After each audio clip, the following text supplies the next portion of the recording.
All right, hell yeah. So we're right in the part of this project where I don't know, you know what I mean? I think it's kind of harder to move forward just because I have to, like I've been sitting over here and I've been crunching that. So that, and it's the stuff I don't want to work on. So anytime you do a project, there's always like, the task that you're just like, this sucks.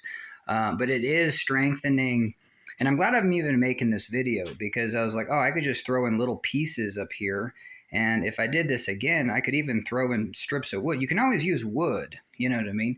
Like wood can be fairly light and strong if used in the right location. But I think I'm just going to reinforce like just around these boxes with cardboard as well as put baffles in. You know what I mean? So I'm definitely going to put another baffle in there, but I can always thicken these lips just with a little piece, even just where like, two strips of duct tape really thicken it up. And I could even put it on both sides. So I'm glad I'm making this, but this is the time where it's just like, hey, I need these to be stiffer. And I already covered these up and I might have made a mistake, but you know what I mean? And these could get totally damaged.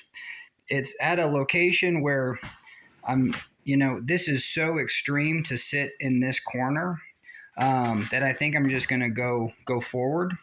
I might strengthen that up because that's the left side, but I'll just consider this corner to be like done, and I can always epoxy it, and it's cardboard anyway. But yeah, and that's the other thing is like I don't want to spend a lot on epoxy and fiberglass, just because it said you could do quite a bit for 200 to 500, but even that wasn't. You know what I mean? So you can use poor man's epoxy where you got wood glue and then just like painter's cloth.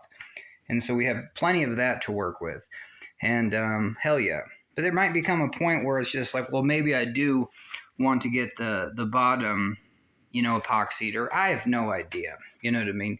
I think like even just for a quick lake test, I could do kind of the poor man's epoxy and make it not get soggy and still test some of the dynamics. But hell yeah.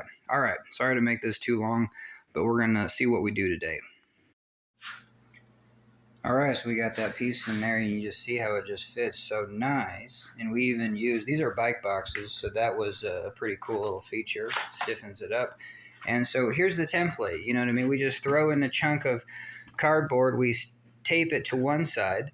Now this corner dug in, but then we had to find the other three corners, and then so I just throw it on here, and then I just mark, that corner goes there, that corner goes there, and then away we go. Booyah. All right, every little bit counts. So we have those strips, and we put them right here, there, and then, two right here. And so now that probably is way better. Got another, perfect fit. And so that's pretty sweet. So we definitely have this process down. You know what I mean? So hell yeah. All right, hell yeah. So that wasn't that hard, but you know what I mean? It's something. Takes some time and effort. So yeah, we're going to probably do the same thing over here. And yeah, I got to focus because this boat is designed for this to be my stronger side, which is my off side, which is a bummer. I kind of built it in reverse. But because that's my stronger side, I better build up that, and make it look just like this. So let's do that. All right, hell yeah. This piece fit in so good. And it even had a shape on the bottom. You know what I mean? So it has that little lip just because we got two surfaces down there. And hell yeah. And I guess all I did was I just take this, I just took this shape and kind of wedged it in there. You know what I mean? So just even a quick wedge and get that one deep. And then I just knew to kind of estimate that little rise. And then here was the other corner, and then that corner was in there. And so hell yeah. Then we take it to our pattern and do it to it. All right, sweet.